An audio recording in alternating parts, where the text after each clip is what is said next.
네, 우리 함께 말씀 보도록 하겠습니다. 우리 말씀은 역대하 34장 14절부터 28절까지의 말씀 계속해서 이어서 보고 있는데요.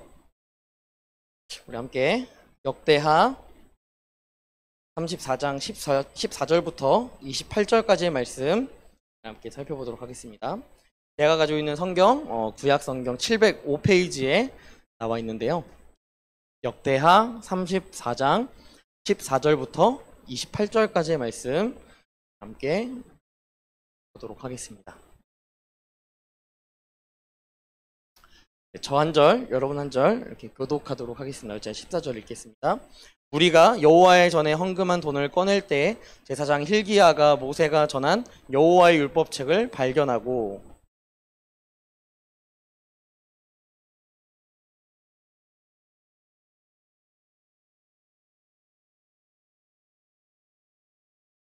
사반이 책을 가지고 왕에게 나아가서 복명하여 이르되 왕께서 종들에게 명령하신 것을 종들이 다 준행하였나이다.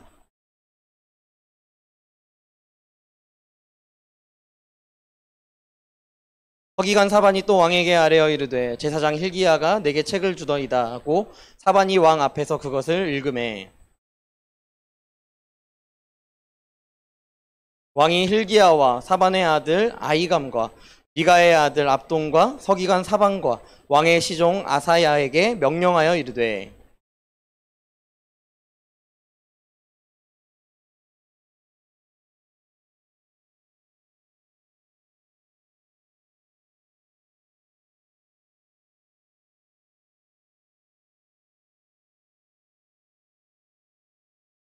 이에 hil기야와 왕이 보낸 사람들이 여선지자 훌다에게로 나아가니 그는 하스라의 손자 독핫의 아들로서 예복을 관리하는 살룸의 아내라 예루살렘 둘째 구역에 살았더라. 그들이 그에게 이 뜻을 전하매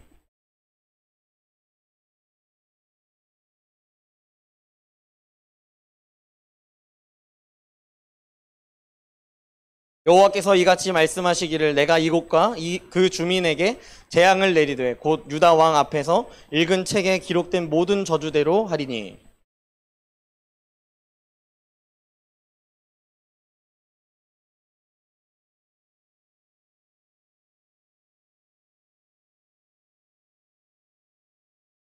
너희를 보내어 여호와께 묻게 한 유다 왕에게는 너희가 이렇게 전하라.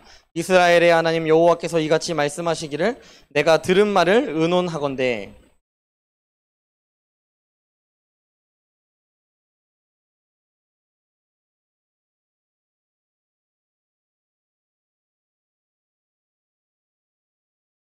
같이 읽겠습니다. 그러므로 내가 내게 너의 조상들에게 돌아가서 평안히 묘실로 들어가게 하리니 내가 이곳과 그 주민에게 내리는 모든 재앙을 내가 눈으로 보지 못하리라 하셨느니라. 이에 사신들이 왕에게 복명하니라. 아멘. 오늘 제목은 왜 내 삶이 왜 은혜인가? 내 삶이 왜 은혜인가에 대한 부분들을 가지고 함께 살펴보려고 합니다. 여러분들이 잘 아실 수도 있겠지만 저번 주에 광고가 나갔는데요. 제가 휴가였습니다. 제가 한 주 동안 이렇게 휴가를 보내면서 혼자 이렇게 혼자 할 수는 없고 우리 가족들과 함께 자녀와 우리 아내와 함께 좀 리프레시하는 시간을 가지려고 제주도에 갔습니다. 제주도의 이 숙소를요. 제가 3월 달에 예약을 했어요. 네, 엄청 빨리 예약을 해서 조금 싸게 가려고 미리 그렇게 예약을 했고 또 이렇게 수영장이 딸려 있는 그런 숙소였기 때문에 저희 아기가 여러분들은 관심 없겠지만 수영을 참 좋아합니다. 그래서 수영을 시키면 되겠다라는 생각을 가지고 그 숙소에 예약을 했습니다. 여러분들은 뭐 숙소비를 뭐 어느 정도가 비싸다 뭐 안 비싸다 이런 개념을 따지시는지 모르겠지만 제 개인적인 생각, 저는 어렸을 때부터 한 번도 가족들이랑 휴가를 가본 적이 없거든요. 저희 부모님은 어디 나가는 걸 싫어하세요. 그래서 저희 휴가지는 항상 저희 그냥 집이었습니다. 저희 집에서 에어컨 틀어놓고 뭐 혹은 선풍기 틀어놓고 있는 게 휴가라고 느낄 수 있는 그런 순간들이었는데요. 제가 휴가를 이번에 떠나면서 자그만치 이제 하루에 20만 원 하는 여러분들이 생각했을 때 적은 돈일 수도 있고 뭐 큰 돈일 수도 있겠지만 그런 값을 지불해야 하는 그런 리조트에 가게 되었습니다. 제가 뭐 좋은데 놀러 갔다 왔습니다, 이걸 자랑하려는 건 아니고요.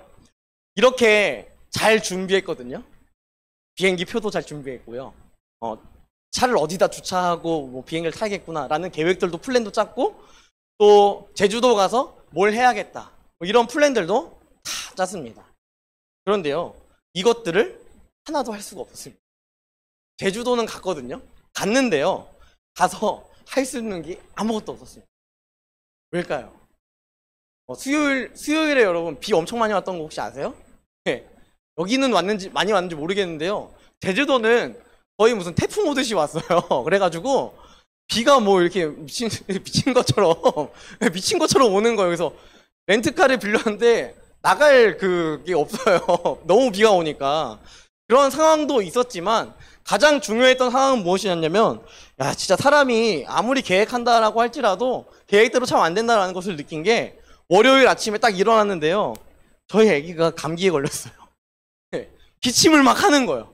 가래가 끓고, 그리고 저희 아기가 좀 웃기는 이야기, 좀 이렇게 TMI겠지만 되게 청아한 목소리로 울거든요. 이렇게 하면서 이렇게 우는데 되게 이렇게 앙칼지게 이렇게 울어요. 근데 얘가 목이 다 쉬어가지고요, 목이 안 나오는 거예요. 그냥 이러고 우는 거예요. 이러고. 너무 답답하더라고요. 아니, 이렇게 잘 울던 애가, 어떻게 보면 잘 울던 애가 그 목감기 하나로, 열은 한 번도 안 났지만 목감기 하나로 진짜 아무것도 못하고, 또 아프니까요 밥도 안 먹어요. 그래서 일주일 만에요 1kg가 빠졌어요. 얘가 애기인데. 근데 병원에 가보니까 병원 의사 선생님이 하는 얘기가 1kg 빠지는 건 너무 다행이라고. 왜요? 이 친구는 같은 개월수에 비해서 많이 나간다고. 그렇게 얘기하더라고요. 그래서 다행이구나 라는 생각을 했지만, 여러분, 애기가 아프니까요 먹는 것도 잘 안 먹죠? 안 먹으니까 또 졸린데 잠도 못 자요. 그러니까 뭘 할 수가 없는 거예요. 나도 너무 피곤하고요, 저희 아내도 피곤하고.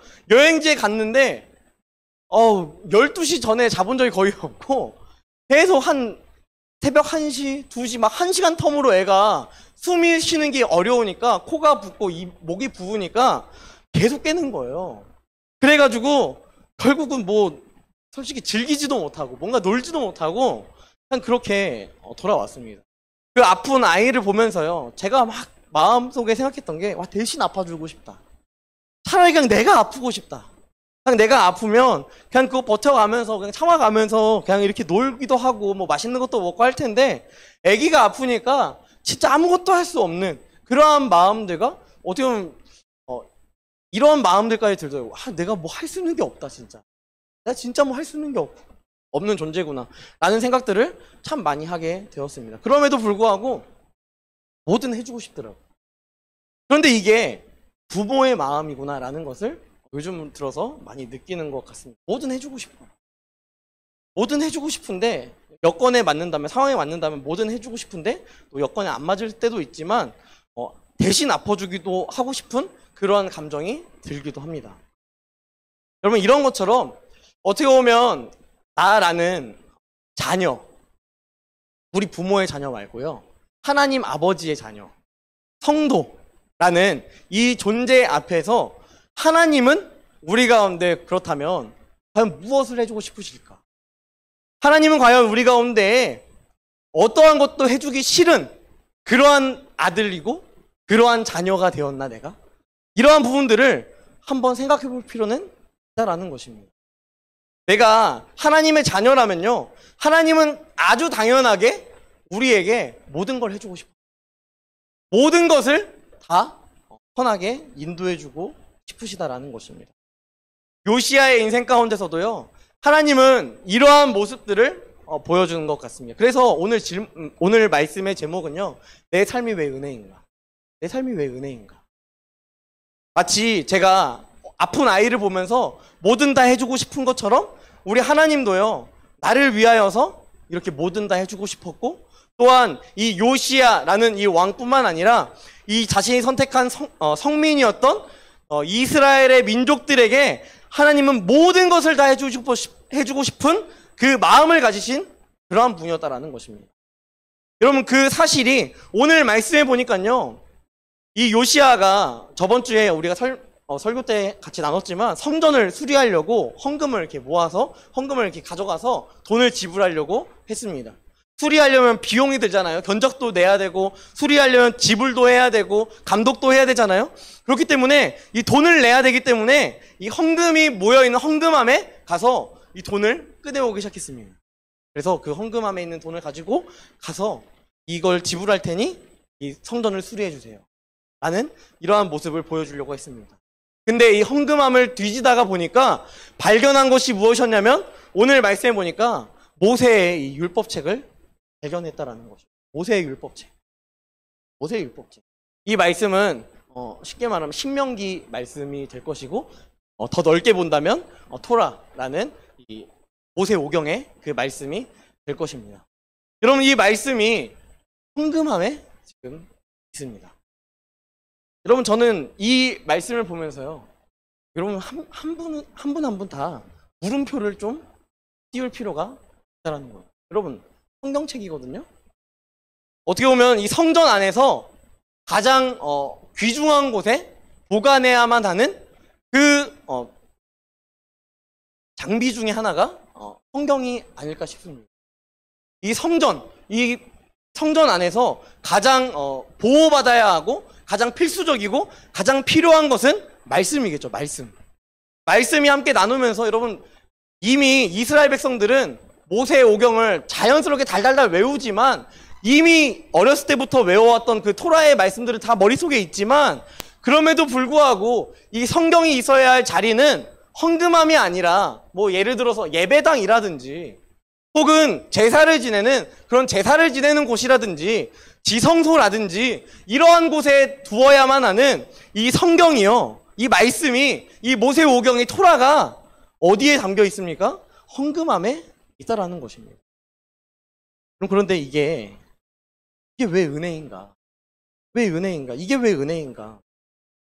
여러분, 이 헌금함에 있는 이유는 무엇이었냐면요, 여러분, 우리가 잘 알고 있는 히스기야라는 왕이 있는데요, 이 히스기야 왕이 요시야 이전에 하나님 앞에서 패역하고 죄악된 삶을 살아가고 있는 남유다를 회복시키기 위하여서 진짜 온갖 수단을 다 사용했습니다.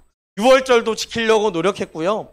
뿐만 아니라 율법적인 것들을 많이 다시 회복하려고 열심히 노력했지만, 그가 죽고 난 이후에 므낫세와 또 아몬, 여러분 특별히 이 므낫세는요, 이 남유다 왕들 중에서도 생각보다 꽤 많은 통치 기간을 두었던 그러한 왕이었습니다. 그런데 므낫세는 이 남유다의 모든 왕들을 통틀어서 진짜 세 손가락 안에 드는 악한 왕이었습니다. 므낫세라는 이 왕은요, 진짜 어떻게 해서든 하나님이라는 이름을 지우고 싶었던 왕이었습니다. 그렇기 때문에 이 므낫세와 또 요시야의 아버지였던 아몬이라는 이 두 왕이 통치하던 시대에 하나님이라는 이름과 이 율법책과 성전은 결코 존중받지 못하고, 또 혹은 존중받았다 할지라도 지금 성전이 황폐하게 되었고 수리할 수밖에 없는, 어떻게 보면 버려진 것 같은 그러한 성전의 모습을 띠는 것처럼 이 율법책도 므낫세와 아몬에게 있어서는요, 불태워야 하는 것이고 제거해야 하는 것이고 박살내야 하는 그러한 요소 중에 하나가 바로 이 여호와의 율법책이었다라는 것입니다. 그런데 누군진 모르겠어요. 누군가가 이 율법책을 헌금함에 숨겨두었습니다. 헌금함에 숨겨두었다라는 것이죠. 누가 그랬는지는 정확하게 알 수 없습니다. 하지만 그 헌금함에 여호와의 율법책이 들어가 있습니다. 그럼 이것이 은혜라는 거예요. 그 누추한 곳에 성경이 들어가, 그 누추한 곳에 하나님의 말씀이 들어가야만 하는 것. 그런데도 불구하고 하나님이 그것을 공의하시는 것. 여러분, 이것이 바로 하나님의 은혜를 증명하는 메시지요, 또한 모습이다라는 것입니다. 므낫세도요, 아몬도요, 또한 그 시대의 많은 이스라엘 백성들이 다 하나님을 버렸습니다. 다 하나님을 떠났습니다. 하나님을 다 손절했습니다. 그런데도 불구하고 하나님은 결코 그들을 손절하지 아니하시고, 하나님은 끝까지 그들을 기다리셨고, 또한 그 기다리는 장소가 화려하고 존중받고 대단한 장소가 아니라 할지라도 그 험금함, 아무도 오지 않는, 어떻게 보면 되게 누추하고 돈이 담겨지는 그러한 장소라 할지라도 그곳에서라도 하나님의 백성을 기다리는 그 하나님의 마음이 이 말씀 가운데 담겨져 있다라는 것입니다. 험금함에 하나님의 말씀, 이 여호와의 율법책, 모세가 쓴 율법책이 담겨 있다라는 것은 원래 화려함을 장식해야만 하는 이 성경이 험금함. 여러분, 이스라엘 백성들은요, 돈에 대한 그런 거룩함과 비거룩함이라고 따졌을 때 돈에 대한 개념은 비거룩함으로 많이 따졌습니다. 그렇기 때문에 돈이랑 많은 것들을 같이 두지 않는 그런 민족이 바로 이 유대 민족입니다.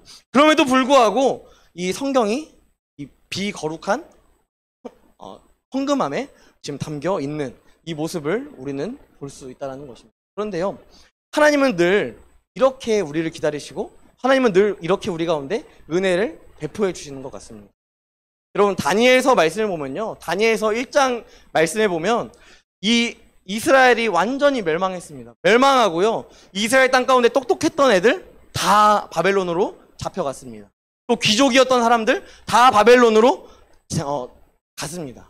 뿐만 아니라 이 당시에는 그저 민족과 민족 간의 싸움이 아니라 그들의 민족의 신과 이들의 민족의 신의 싸움이었기 때문에 그 싸우고 나서 승리한 그 나라는요, 그 나라에 이제 신이 깃든다는, 신의 상징할 수 있는 그러한 것들을 가지고 회수해서 가지고 가는 그러한 모습을 보여줬는데요. 여러분, 이 다니엘서 1장 말씀에도 보면요, 완전히 멸망했고 이스라엘이 남유다가 완전히 멸망한 이후에 주께서 자신의 여호와의 전에 있는 그릇 몇 가지를 그 우상 숭배하는 그 나라에 가게 하셔서 그 우상 숭배하는 자들의 그 많은 우상의 형체가 있는 곳에 그 하나님의 성전에 있었던 그릇을 놓는 그 장면이 드러나게 되는데요. 이것 또한 어떻게 보면 하나님께서 이 이스라엘 백성들을 참으시고 이스라엘 백성들을 회복시키기 위한 은혜의 요소요, 또한 은혜의 기다림에 있다라는 것을 우리는 볼 수 있다라는 것입니다. 하나님은요, 우리가 비거룩함에서 거룩함으로 회복하는 그 모든 과정들을 위하여서는요, 어떠한 것도 감수하실 수 있는 분입니다. 그분은 그런 분이십니다. 그래서 빌립보서 말씀에 보면 예수님께서 하나님이시지만 그분과 동등됨을 취할 것을 여기지 아니하시고 오히려 사람의 몸을 입고 종의 몸을 입고 이 땅 가운데 오셔서 십자가를 지시고 부활하시는, 얼마나 화려한 하나님 우편에 앉아있는 그런 분이십니까? 그럼에도 불구하고 그분이 이 더러운, 마치 험금함과 같은 이 비거룩한 이 더러운 땅 가운데 나타나셔서 사람의 몸을 입고 이 땅 가운데 오셔서 십자가를 지시고 부활하시는 그 하나님의 사랑을 선포하시는 그 메시지를 하나님께서 우리 가운데 늘 선포하며 나아가고 있다는 것입니다. 여러분, 사랑한다면 마치 제가 자녀를 바라보면서 뭐든지 다 해줄 수 있는 것처럼 우리 하나님도요, 우리가 거룩하게 살아갈 수 있다면 이 정도쯤은 하실 수 있는 분입니다. 우리가 다시 거룩함을 유지할 수 있다면 비거룩한 곳에 가더라도, 내가 더러운 장소에 가더라도 그것을 감수하실 수 있는 분이 바로 하나님이라는 것입니다. 여러분, 그렇기 때문에 이것이 우리에게 있어서 은혜라는 것입니다. 뿐만 아니라 그 장소에 그냥 가만히 계시는 것이 아니라 그분은 우리를 지금도 기다리고 계신다는 거예요. 우리의 삶의 자리 가운데 꼭 무너지는 장소 있지 않습니까? 꼭 죄 짓는 장소 있지 않습니까? 꼭 죄에 묶여가지고 말씀이 하나도 영향력을 끼치지 못하는 그러한 자리 있지 않습니까? 그 자리에 여러분만 있는 것 같지만 하나님이 이미 그 자리에 먼저 가 계시고 하나님이 그곳에서 우리를 기다리시고, 또 하나님이 우리를 기다리시는 것뿐만 아니라 그 자리에서 또 좌절하고 또 죄를 짓지만 다시는 죄를 짓지 않을 수 있는 용기와 힘을 하나님께서 주시기 위하여서 그분은 그 자리에 또다시 가시는 그러한 하나님이다라는 것입니다. 여러분의 그 죄의 자리로 하나님이 가 계시고 그 자리에서 여러분들 다시 회복시키기 원하시는 그 하나님이라는 것입니다. 그렇기 때문에 그분은 이 험금함에 들어가는 것 자체도 감당하시는 그러한 분이다라는 거예요. 천지를 만드신 분이, 이 모든 것을 지으신 분이 이스라엘 백성들 그냥 죽여버리고 다른 민족 그냥 선택하자. 이렇게 하시는 게 더 편하시고 더 빠르고 어떻게 보면 더 스마트하지 않습니까? 그냥 다 죽여버리지 뭐. 저것들 뭐 필요 없어 라고 얘기할 수도 있는 분이, 그분이 오히려 바보같이, 오히려 무모하게 헝금함에 들어가셔서 이스라엘 백성들을 기다리시는, 그럼 이 모습이 마치 우리가 우리의 이 죄된 인생 가운데 하나님께서 우리를 죄가 아니라 거룩함으로 인도하시기 위하여서 늘 우리의 죄의 자리에서 기다리시는 하나님의 모습과 너무도 맞닿아 있다는 것입니다. 여러분, 그렇다면 여러분들에게 이런 질문을 할 수 있을 것 같아요. 하나님을 위해 여러분들은 이런 삶을 살아갈 수 있습니다. 내가 누추한 자리에 앉는다 할지라도, 내가 혹은 다른 사람들이 박수 쳐주지 않는 자리에 있다 할지라도, 혹은 내가 어떠한 사람들에 의하여서 리스펙 받지 못하고 어떠한 상황 가운데 놓여있을 때 좌절되고 오히려 낙심되고 그 자리에 있으면 우울하고 슬퍼지는 그 자리라 할지라도, 하나님이 그 자리에 나를 남겨주셨다면 그것으로 땡큐, 그것으로 오케이. 그럼 이것을 하실 수 있어요. 뿐만 아니라 그러한 자리에서 하나님의 도우심을 기다리실 수 있으십니다. 하나님도 헝금함에서 기다리셨는데 우리는 이 기다림이 안 되는 거예요. 우리는 하나님께서 베풀어 주시는 그 은혜로 말미암아 이 헝금함까지 내려가시는, 또 인간의 몸을 입고 이 땅 가운데 나타나신 그 예수 그리스도의 십자가의 은혜가 얼마나 큰지 머리로는 인식하지만, 맞아, 그 은혜가 있었지라고 생각은 할 수 있지만 그 생각에서 멈춰버려가지고 우리가 조금 손해보고 조금 힘들고 조금 존중받지 못하는 자리에 나아가게 된다면, 우리는 오히려 상황 가운데 하나님을 기다리는 것이 아니라 하나님보다 내가 더 빨리 무언가를 하려고 하고 있진 않은가, 내가 하나님보다 더 빠른 결정을 내리고 있진 않은가. 하나님도 날 버리지 않으셨는데, 하나님도 날 포기하지 않으셨는데 우리가 하나님을 먼저 포기하진 않는가. 우리는 반드시 이 사실을 기억해야 한다는 거죠. 하나님도 기다리셨습니다. 하나님도 보잘것없는 헝금함에서 우리를 기다리셨습니다. 하나님은 늘 우리를 기다리시는 것에 있어서요, 어느 장소가 중요한 것이 아닙니다. 하나님이 원하시는 것은 자기의 율법책이 어느 곳에 있는 것이 아니라 그 율법책으로 우리가 나오는 그 마음을 하나님께서는 원하고 계신다라는 것입니다. 그것이 은혜 아닐까요? 그것이 감히 은혜 아닐까요? 세상의 이치로 봤을 때는 헝금함에 있는 이 율법책, 결코 이해할 수 없고 납득할 수 없습니다. 화려한 곳에 있어야 하는 그 율법책이 헝금함에 있다는 것은 뭐 같은 짓이에요. 하지만 주님은 그것을 누굴 위해서? 나를 위해. 나를 위하여서 모든 것을 다 감수하시는, 생명조차도 아끼지 아니하시는, 그래서 그 생명조차 아끼지 아니하심으로 말미암아 우리 가운데 드러내기 원하셨던 것은 단 하나였습니다. 십자가에 그 못 박혀 죽으신 것은 우리에 대한 사랑의 확증이었습니다. 그 확증으로 말미암아 우리가 그 은혜 가운데 갈 수 있는 것입니다. 여러분, 무엇이 여러분들의 인생 가운데 좌절하게 하고 낭망하게 하고 무너지게 합니까? 제 인생에도 무너질 것이 너무도 많습니다. 또 아이가 아프니까요, 왜 이렇게 감성적으로 변하는지 모르겠어요. 애가 아프니까 눈물 한 방울 없던 제가 눈물이 막 나는 거예요. 괜히 아프니까. 대신 아파주고 싶다는 그 마음이 너무 많이 드는 거예요. 그런데 그럼에도 불구하고 여러분, 하나님은요 더 많은 눈물을 흘리시고 우리를 기다리고 계십니다. 어느 자리에서요? 죄의 자리. 왜 그곳에서 기다리십니까? 왜 거룩한 분이 우리의 죄의 자리에서, 그 더러운 자리에서 우리를 기다리고 계십니까? 그 자리에서 지키시기, 우리의 죄를 끊어내시기 위한. 여러분들의 인생 가운데 이런 인생, 죄의 자리에서 하나님이 기다리시기에 이제는 그 죄의 자리에서 죄를 똑같이 짓는 게 아니라 하나님의 기다리심을, 또 하나님의 인도하심을, 하나님의 도우심을 기대하며 그 도우심 안에 살아가는 모든 더운 사랑의 교회 청년들이 되었으면. 뿐만 아니라 내 삶이 왜 은혜인가, 두 번째는 이런 것 같습니다. 말씀을 듣게 하는 것. 말씀을 듣게 하는 것.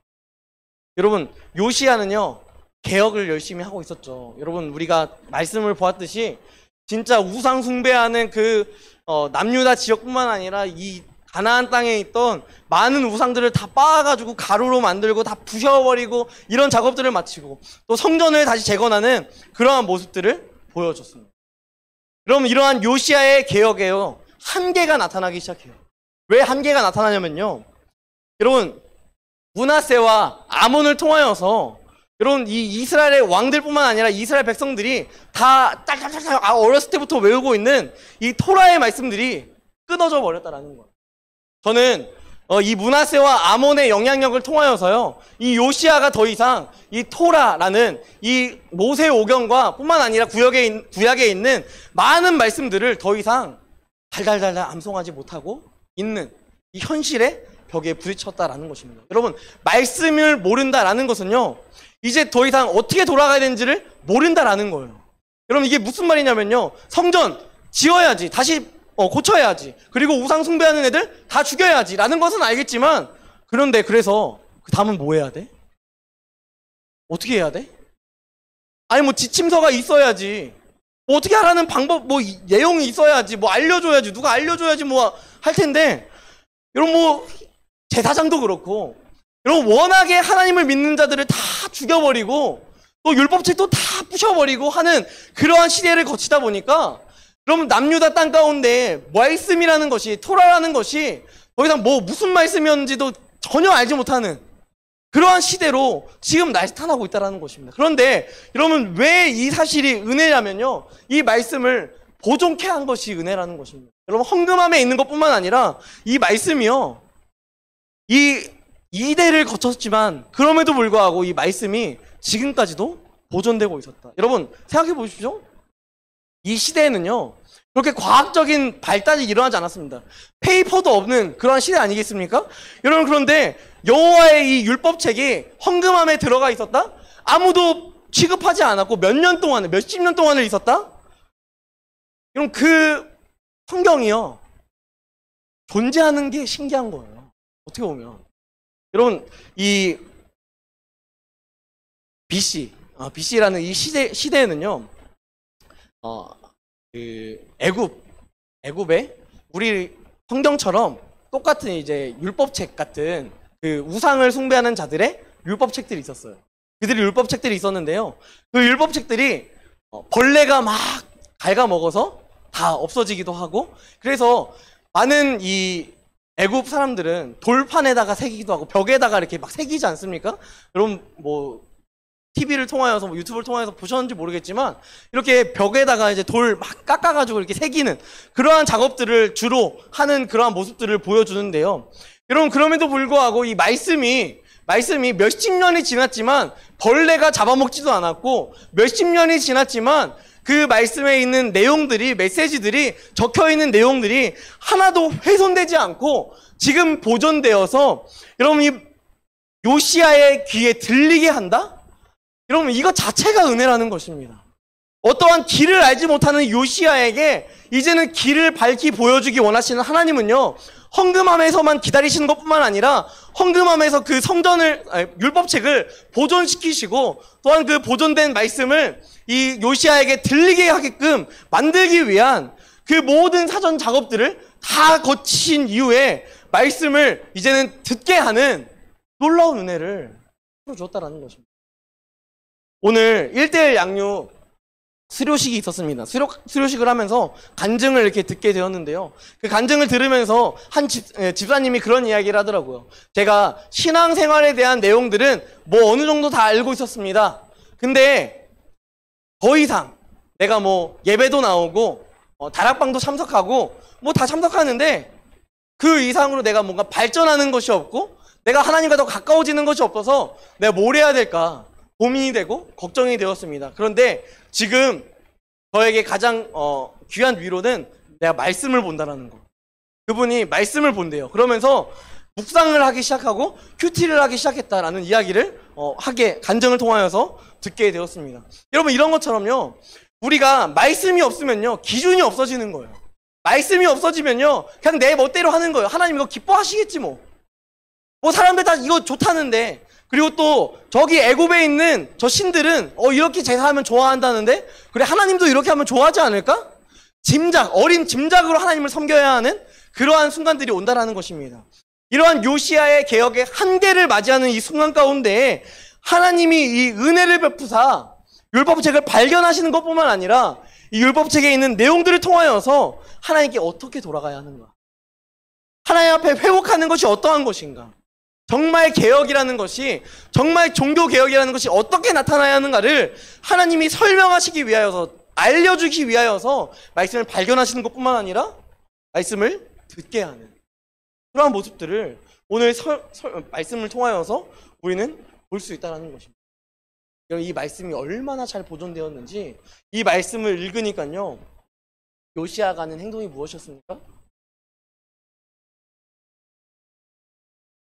어떻게 보면 요시야가 지금까지는 자신이 그냥 열정으로, 자신이 그냥 하나님을 사랑하는 그 마음으로, 그냥 하나님이 이거 기뻐하시겠지 하는 어린 짐작으로 할 수 있었습니다. 그런데 한계에 봉착하고 도대체 어떻게 해야 하지? 하나님 앞에 정말 돌아가는 것이 무엇이지? 하나님이 축복하시고 또 하나님이 기뻐하시는 삶이 무엇이지? 혹은 하나님이 싫어하시는, 하나님이 원하지 않는 삶은 무엇이지? 이러한 기준들이 없는 이 순간 가운데 하나님이 이 토라의 말씀을 통하여서 또한 신명기에 있는 복을 주시는 것과 저주를 내리시는 이 메시지를 통하여서 이런 존재가 복을 받는 거구나, 이런 존재가 저주를 받는 거구나, 이래서 우리 민족들이 저주를 받았구나, 이래서 우리 민족들이 지금 이렇게 고통 가운데 있고 남의 눈치 보게 되고 여러 주변에 있는 민족들에게 자꾸만 눈치를 보는 그런 좋은 성민이었던 이 민족이 다른 나라의 눈치만 봐야 하는 그런 민족이 되었구나, 이 사실을 이제 요시야가 알게 되었다라는 것입니다. 여러분, 현실적으로 이 요시야가 요시야가 왕이었던 시대에는요, 애국과 또 아수르라는 이 두 나라가요, 이렇게 위아래로 이렇게 끼워져 있었습니다.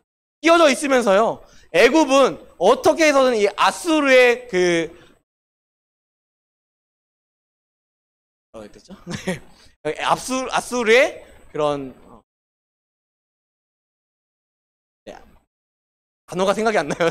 아수르가요, 애굽을 이렇게 통치하고 있었거든요. 이렇게 섭정하고 있었습니다. 아수르가 하는 그 말을요, 애굽은 다 따라야 하는 그러한 시대였어요. 그런데 애굽이 이게 싫은 거예요. 그러니까 아수르 치려고 하면 거쳐야 하는 것이 남유다였습니다. 그러니까 아수르도 눈치 봐야 되지, 또 밑에 있는 애굽도 눈치 봐야 되지, 그리고 또 우리 민족의 땅을 거쳐서 전쟁을 한다고 하지, 그러다가 우리 민족 쳐가지고 우리 민족 망하면 어떡하지? 요시야는 이런 걱정과 두려움이 계속해서 사로잡혀 있는 그러한 시대를 또 살아가고 있었고, 요시야의 그 이후의 모습을 보면요, 진짜로 그 전쟁의 모습들이 나타납니다. 이러한 시대 가운데 눈치만 봐야 하는, 하나님의 성민이라고 했음에도 불구하고 남의 나라 눈치만 봐야 하는 그러한 이 민족, 남유다의 땅 가운데 왜 내가 이러한 눈치를 봐야 하지?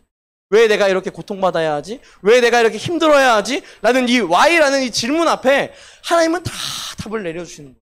그 모든 답은 무엇입니까? 너희가 하나님을 떠났다는 것입니다. 너희가 하나님을 떠났기에, 너희가 하나님을 떠나서 우상 숭배하고 그 우상 숭배하는 것뿐만 아니라 하나님에 대한 모든 이 율법에 있는 이 리스트들을 지키지 않았고, 또한 우리가 잘 알고 있는 10계명의 말씀들을 다 지키지 않았고, 여호와의 이름을 망령되이 일컫는 그러한 행동들을 너무도 쉽게 하고 하나님을 하찮게 여기는 그러한 민족으로 이 이스라엘 백성들이 살아가기에 지금 이렇게 남의 눈치만 봐야 하는 그러한 남유다가 결국 뭐예요? 이들에게 하나님은요, 이 율법책을 발견하게 하시고 요시야가 듣게 하심으로 내가 얼마나 죄인인지를 밝히 알게 하시는 거예요. 내가 하나님을 떠났기 때문에 이렇게 고통받는 거구나. 하나님을 떠났기 때문에 고통받는 거구나. 하나님이 나를 마치 떠나서 내 주변에 하나님이 없어서 내가 고통받는 것이 아니라 내가 하나님의 그 영역을 벗어났기 때문에, 그렇기 때문에 내가 고통당하는 거구나. 내가 고난당하는 거구나. 내가 거룩을 잃었기 때문에 그 거룩을 잃음으로 말미암아 나타나는 영향력이 지금 이러한 고통과 아픔이구나.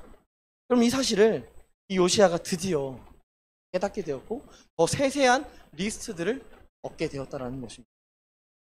그럼 이 시간 가운데 그리고 우리는 반드시 기억해야 할 것은 하나님은요 우리가 하는데 약속하셨어요. 무엇을 약속하셨냐면요, 너네 죄 지을 거 다 알거든? 너네 죄 짓는 거 뻔하거든?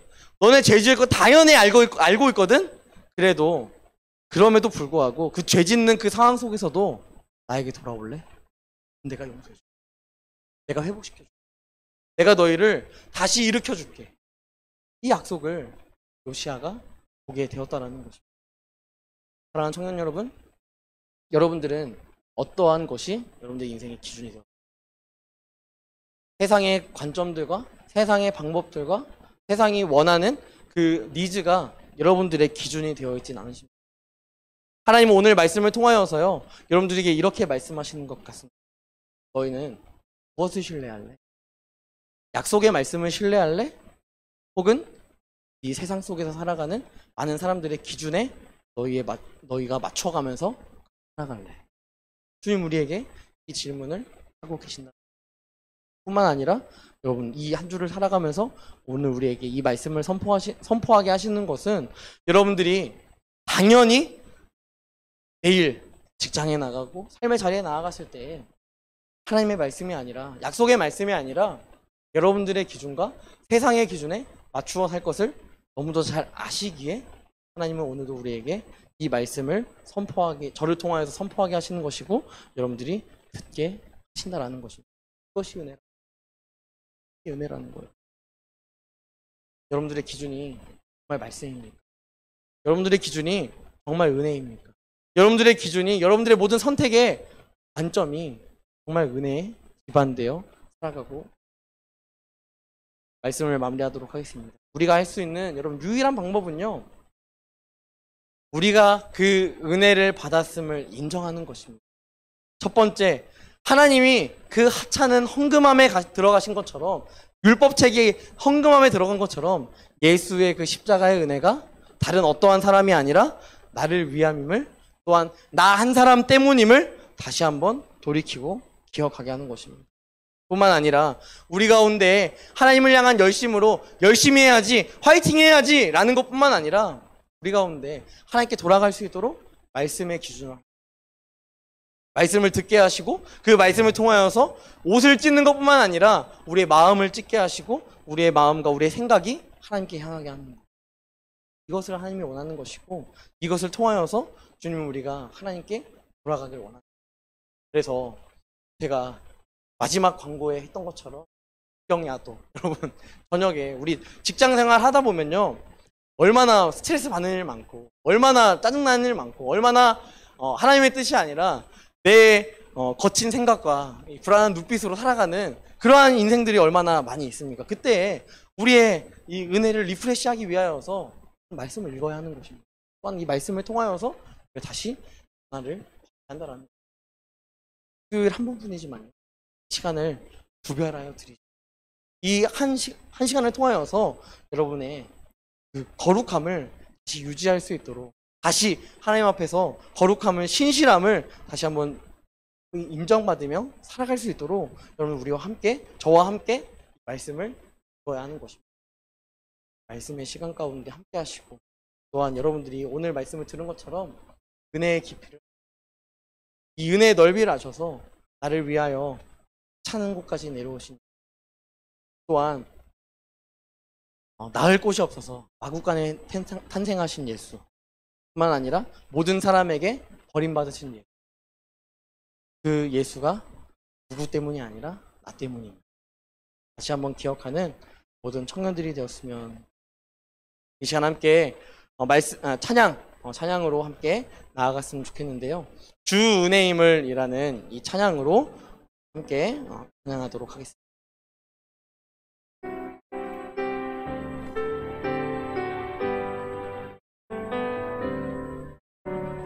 주 나의 모습 보냄, 상한 나의 맘 보시네. 주 나의 눈물 안에 홀로 울던 맘 다시 한번 고백하겠습니다. 주 나의 모습 보내. 주 나의 모습 보내. 상한 나의 맘 보시네. 주 나의 눈물 안에 홀로 울던 맘 마시. 세상 소망 다 사라져가도, 세상 소망 다 사라져가도 주의 사랑은 끝이 없으니 살아가는 이 모든 순간이 주 은혜임을 나는 믿네. 주 사랑 내게 있네. 주 사랑 내게 있네. 그 사랑이 날 채우네. 주 은혜 내게 있네. 그네로 날 세우네. 세상 소망, 세상 소망 다 사라져가도 주의 사랑은 끝이 없으리. 살아가는 이 모든 순간이 주 은혜임을 나는 믿네. 세상 소망, 세상 소망 다 사라져가고 주의 사랑은 끝이 없으리. 살아가는 이 모든 순간이 주 은혜임을 나는 믿네. 이 시간 함께 기도하며 나아갔으면 좋겠습니다. 기도할 때 앞에 나와 있는 두 가지의 기도 제목 가지고 함께 기도했으면 좋겠습니다. 하나님, 나를 향한 그 사랑으로 그 오늘도 하찮아지심을 용납하시는, 오늘도 나의 그 죄의 자리 가운데 먼저 찾아가시고 나를 위하여서 여호와 이레의 하나님 준비하시고 매번 넘어지는 그 죄의 자리에서 죄에 넘어지는 것이 아니라 다시 일어서게 하시는 그 놀라우신 하나님의 은혜, 그 하나님의 깊이, 그 하나님의 사랑, 하나님 내가 기억하게 하시고 내가 늘 순종하게 하시고 내가 늘 신뢰할 수 있는 은혜를 허락하게 해달라고, 그 은혜를 늘 리마인드 시키는 나의 인생과 나의 삶이 되게 해달라고. 또한 내가 오늘도 말씀을 듣고 또 말씀을 보는 것이 하나님이 우리에게 주신 은혜요, 하나님이 우리에게 주시는 능력임을 다시 한번 기억하며 이 썩어지지 않는 이 말씀이 나의 인생의 기준이 되게 하시고 이 말씀을 따라 살아갈 수 있는 귀한 이 시대의 청년들로 세워달라고 이 시간 함께 기도하며 나아갔으면 좋겠습니다. 기도하겠습니다. 전능하신 하나님 우리를 주님께서 주십니다. 주님, 우리를 주님께서 인도하십니다. 하나님께서 우리를 사랑하셔서 죽기까지 사랑하시는 그 놀라우신 하나님의 사랑, 감히 우리가 예측할 수 없고 감히 우리가 상상할 수 없는, 우리는 가고 싶지 않은 그 자리, 그 누추한 자리, 누구도 존중해주지 않고 누구도 그곳에 간다 하면 칭찬하지 않는 그 자리를 할지라도 그 자리에 나아가는 것을 마다하지 아니하시는 그 주님, 그 주님을 우리가 신실하게 나아가며 쫓으며 나아갈 수 있도록 주님 함께 하시고 인도하여 주시옵소서. 우리의 모든 인생이 주님을 따르게 하시고 우리의 모든 생각이 주님을 의지하게 하는 귀한 은혜가 우리의 인생 가운데, 삶 가운데, 생각 가운데 있을 수 있도록 주여 우리를 붙잡으시고 인도하여 주시옵소서. 전능하신 하나님, 우리가 오늘 이 말씀을 통하여서 왜 내 삶이 은혜인가 다시 한번 바라보게 하시니 감사를 드립니다. 내 인생이 당연한 것이라고 여겨지는 죄악된 모습들을 버리게 하시고, 내 인생이 존중받아 마땅한 인생이야 라는 그런 위선적인 인생을 버리게 하시고, 하나님이 우리를 위하여 서하신 그 놀라운 인생의 모습 바라보게 하시는 그 은혜로 말미암아 우리도 하나님을 위하여서 더 낮은 자리로 나아가게 하시고, 하나님을 사랑하는 그 마음을 담아 더 연약한 자리, 누구도 가지 아니하려고 하는 그 자리, 그 자리로 나아가 주님의 기다리심을, 주님의 일하심을, 여호와 일의 하나님을 우리가 기대하며 나아갈 수 있도록 함께 하시고 인도하여 주시옵소서. 그리하여서 우리의 인생 가운데 정말 당연한 것 하나 없다라는 사실을 우리가 인식하게 하시고, 그뿐만 아니라 당연한 것 하나 없는 나의 인생 가운데 나를 회복시키시고, 그 당연한 것 하나 없는 인생 가운데 나를 주의 자녀 삼아주시게 하시는 그 놀라우신 인도하심을 다시 한번 눈을 들어 바라보게 하여 주시옵소서. 하나님, 분명한 것은 우리 가운데 내 생각과 내 가치관으로 모든 것을 판단하려고 할 때에 한계가 있음을 다시 한번 주님 앞에 고백합니다. 우리는 말씀이 필요하고 그 말씀의 기준을 통하여서 우리의 삶의 변화가 필요하고, 또한 그 말씀의 기준을 통하여서 우리의 인생의 변화가 필요합니다. 하나님, 모든 인생의 변화 가운데 하나님 일하여 오시고 하나님 역사하여 오시고 하나님 돌보시는 그 놀라우신 일하심, 그 놀라우신 선하신 능력을 우리가 바라보며 갈망하며 나아갈 수 있도록 주님 함께 하시고 인도하여 주시옵소서. 그래서 우리의 인생을 돌보시는 그 주님 앞에 우리가 우리의 모든 인생을 전적으로 은혜였음을 고백하며 우리의 모든 인생을 주님 앞에 맡겨드리며 모든 인생을 주님 앞에 헌신하며 순종하며 나아갈 수 있는 귀한 은혜가 우리 청년들의 머리 위에 있을 수 있도록 주님 함께하여 주시옵소서. 지금은 우리 주 예수 그리스도의 은혜와 하나님의 사랑하심과 성령님의 인도하심이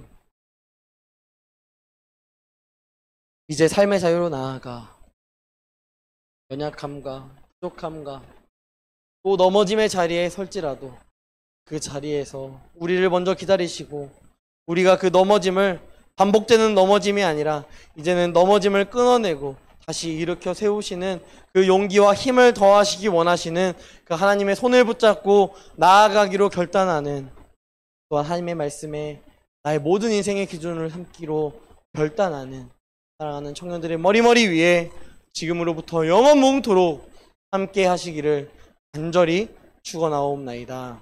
아멘.